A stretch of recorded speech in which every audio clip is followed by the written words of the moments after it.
Good afternoon, traveler. I didn't expect the honor of witnessing your harmonizing talents here in Mondstadt. Both, actually.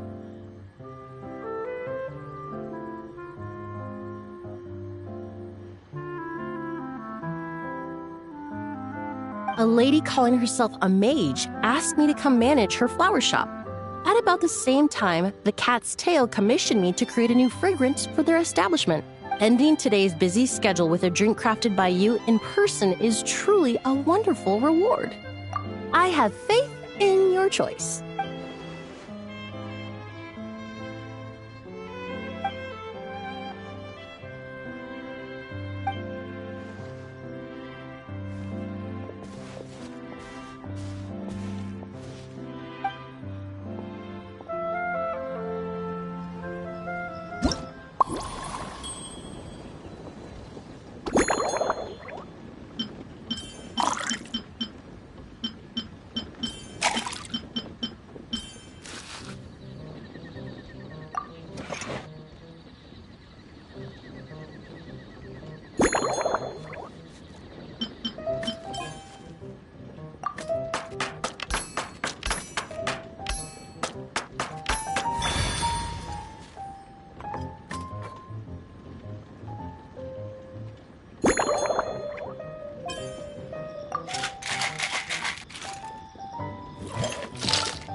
Care to give this a try, Miss Emily?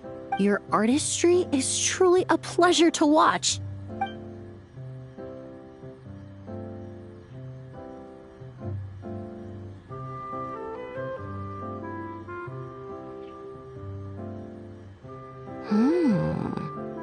This tastes like a local variant of a Lumiduce Twilight. Am I right?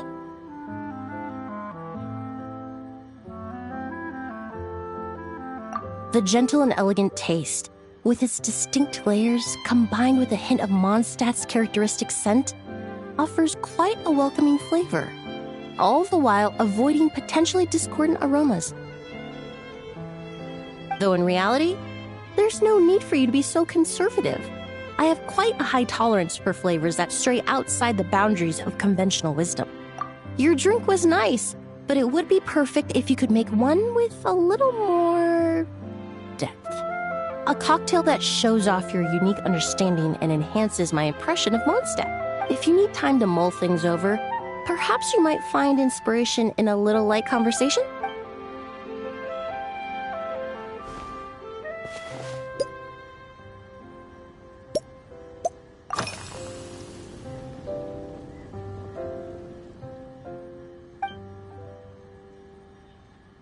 It really is. A while earlier, I watched a whole run of fair weather clouds float by, fluffy as pillows. It's not overly humid either, and the wind is gentle too.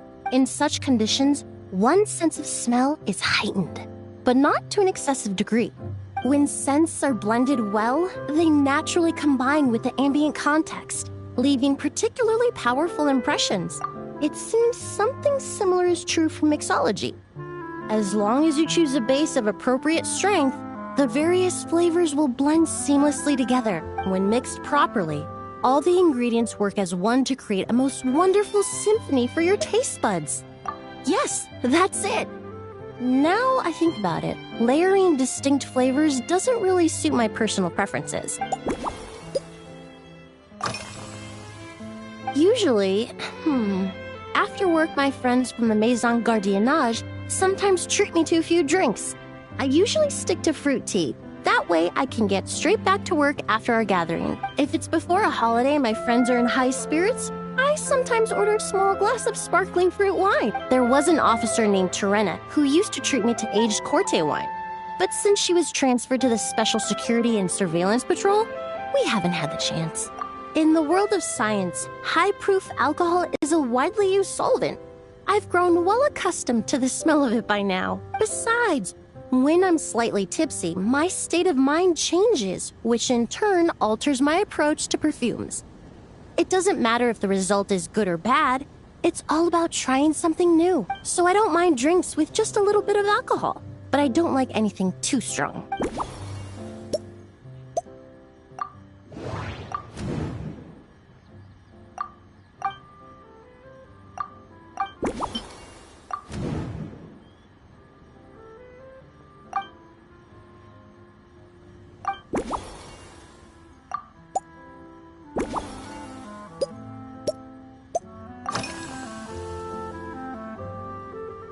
They're part of my reward from the flower shop owner.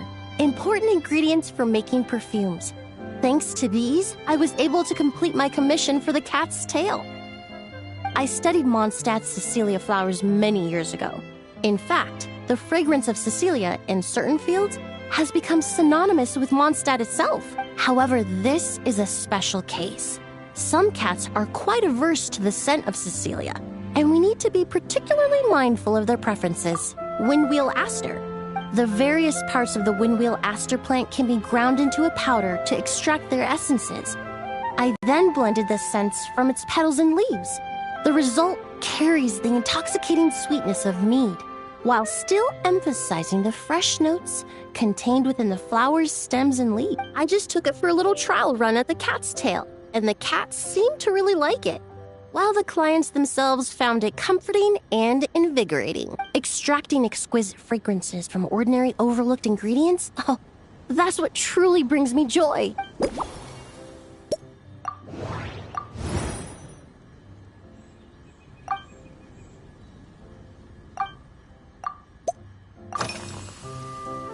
Oh, thank you for asking. It's been going well, though this trip to Mondstadt has presented some unexpected challenges. When I first got here, I was relying on a copy of An Overview of Aromatic Substances and the Human Senses to identify promising local ingredients from the Mondstadt region. To my surprise, my trial fragrance, which used valberry as the primary note, proved far too sweet in the context of a tavern, relaxing people so much that they ended up feeling drowsy. The bartender with the beautiful ears, for instance, fell asleep right at the bar. Let's just say that sweetness isn't always a case of the more the merrier. Maintaining an appropriate balance is beneficial for both body and mind, even in daily life. I rarely eat sweet food, and I try to avoid fruits like berries that have a high sugar content. In the end, I completely eliminated valberry as an ingredient and turned instead to windwheel aster. With some success, I might add.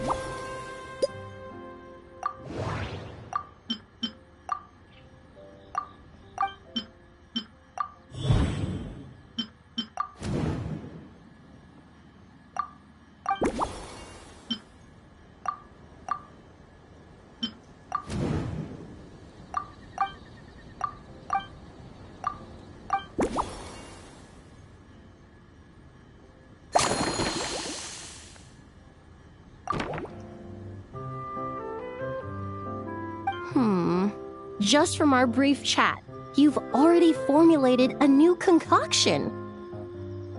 Perhaps you possess a natural talent for this kind of creative work.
Here you go. A new and improved, Emily-inspired Lumideuse Twilight. I haven't come up with a name for it. The colors are cooler and more refreshing, and the fragrance is delightfully subtle to match.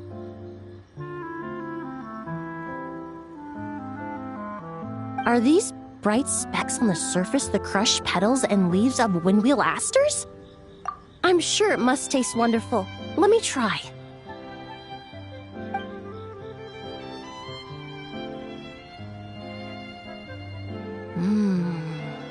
In the language of flowers, the windwheel aster represents the visible winds. Your cocktail not only captures their form, but also the fragrance they carry. Therefore, I suggest you call this drink Windborne Bouquet. The winds and clouds of Mondstadt swirl together in the glass, leaving behind enchanting traces of fragrance. Really? Perhaps it's just a habit of my profession. I'm glad you like it. Now it's time to slowly savor this masterpiece. Thank you so much. This trip to Mondstadt has been so rewarding. This is the most memorable cocktail I've ever had. Once I get back to Fontaine, I will attempt to recreate this moment as both a fragrance and a perfume. Once I've perfected the recipes, I hope you'll do me the honor of being the first customer to experience these new products. Until then, I look forward to seeing you in the Court of Fontaine.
So you can build them that big, huh? Amazing. It's just that... Oh, wow! Fancy meeting you here. Could this be my lucky day? Anywho, I'm here on vacation. After traveling around Sumeru with you, I've only gotten faster and better at making fireworks. Business has been slow lately since it's the off-season for fireworks. After stocking up the shop with supplies, I decided to go on a little adventure and seek some The plan is to have tons of fun before summer arrives. When I return with my new ideas, I'm sure my efficiency can only go up.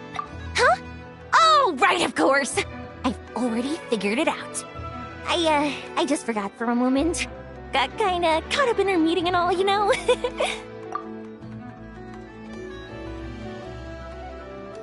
I've gotten all the ideas from this trip. Right now, I'm working on getting some small gifts for my family and neighbors. Look, I got some local dried fish for Dad and midsummer berry jam for Mom. They're both specialties from around here, right? Now, I haven't bought any gifts for the children yet, but I've heard there's an engineer named Aino around here. I heard she's super amazing. Word is that she built this cannon. I'm planning to pay her a visit and see if she can make some fun gadgets for the kids. I've also heard that she's a real free spirit, though. Won't take every commission, even if you offer her Mora. Should I bring something before visiting? I just don't know what she likes.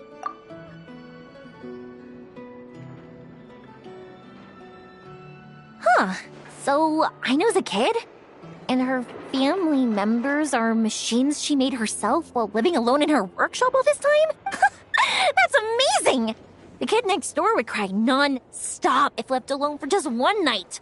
It would take the neighbors the whole day to calm things down after. By contrast, it seems like the people of Nasha Town already see Aino as a mature mechanic, not as a child who needs their coddling. Still, just how many nights did she have to spend all by herself before Neva came into her life?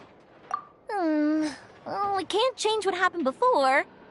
But now that I'm here, I'm going to make sure she has a great time. Looks like it was the right choice to bring my tools with me. I'll head over to Nasha Town to borrow their crafting station and make her a beautiful gift. What should I make? Fireworks? Tumari? Or maybe a spinning top? You know what? I'll make them all.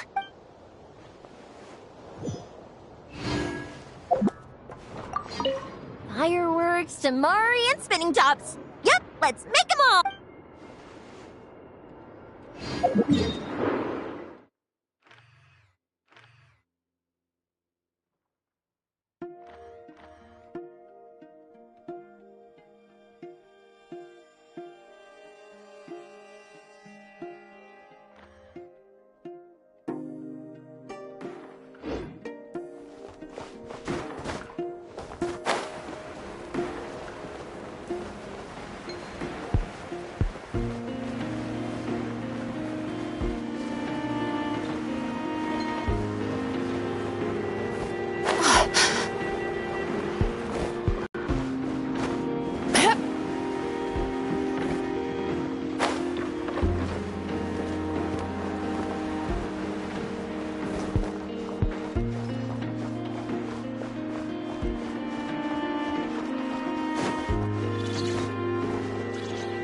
Sweet dreams!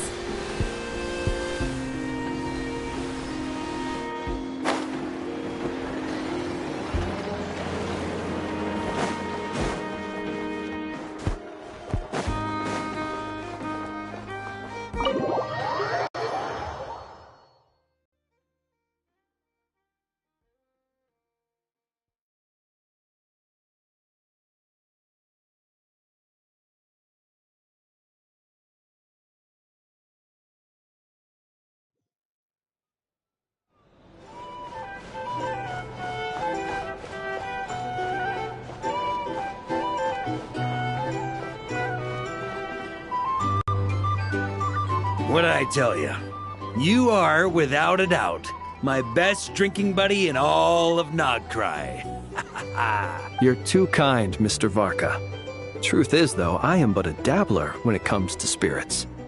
Yours, my friend, is a truly superior palate. Ah, Traveler! What impeccable timing. Fancy a drink?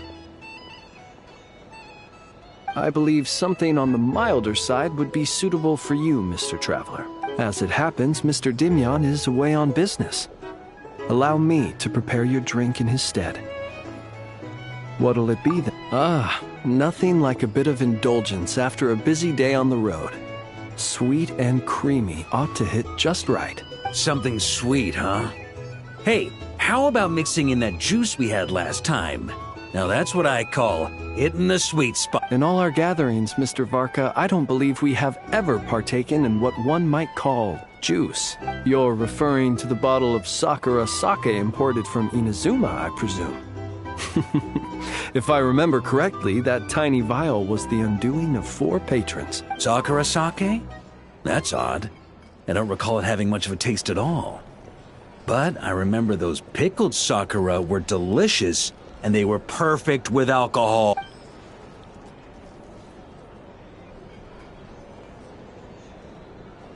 Here you go. It may be nameless, but I'm confident it'll lift your spirit. Miss Paimon, allow me to present this freshly squeezed juice. I've included a bit of pulp to further enhance its texture. Wow, thank you! Mr. Varka, have a sip of this. Oh, I get a serving too? What's this? The sobering up round after the party? This is... Oh, the taste of wolf hook! Where did you even get this? When? Your longing for Mondstadt is quite evident, and I happen to have an eye for such subtleties. In any case, I trust that this fruit shall bring you some measure of cheer. Not bad at all. Shame, though. Can't find anyone else to keep me company on marathon drinking sessions here in Notcry. That said, I don't think you've ever quite drunk your fill. If you're referring to the experience of being utterly absorbed in exquisite wine, allowing one's thoughts to wander freely and relishing the act of doing so, then I suppose vanishes without a trace. But while certain robust spirits may ignite a blaze, I can't say it's ever really made me feel that way. Ha! That's only because the stuff we've got isn't strong enough. Like the fire water from Snezhnaya.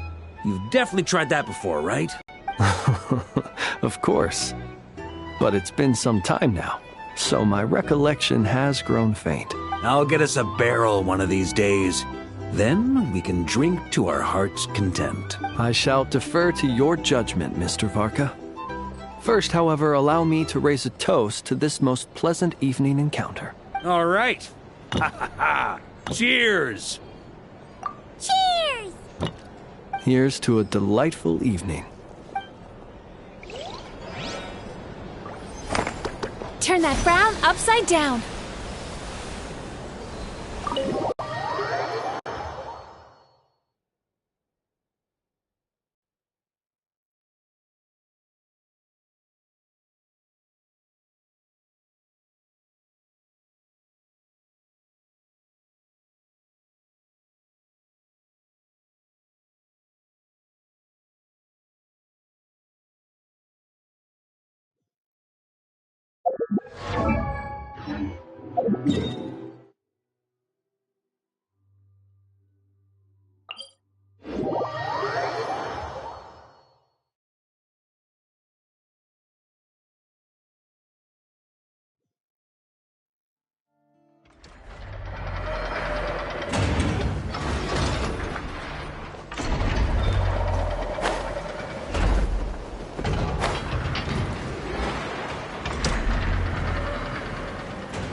Little dearie, you gotta eat your breakfast, or you're never gonna grow up big and strong. I know. There is still lacquerberry residue hanging from the corner of its mouth. Huh? What? Its recovery is progressing smoothly. In a few more days, we can ask Miss Lauma to send it back to its herd. I know. I am sure you know that it deserves to go back home instead of staying with us. But... Did the Lady Moonchanter from the Frost Moon Scions not say as much when she came to treat the deer? Its family might be worried about it. Once it has recovered, it would be best to send it home. I know, but, you know, it obviously hasn't recovered yet. Does your leg still hurt? Do you want to go home? I know. Didn't the Lady Moonchanter promise us that she would come and pick up the deer? When the time comes, let's ask her to listen to what the deer has to say again.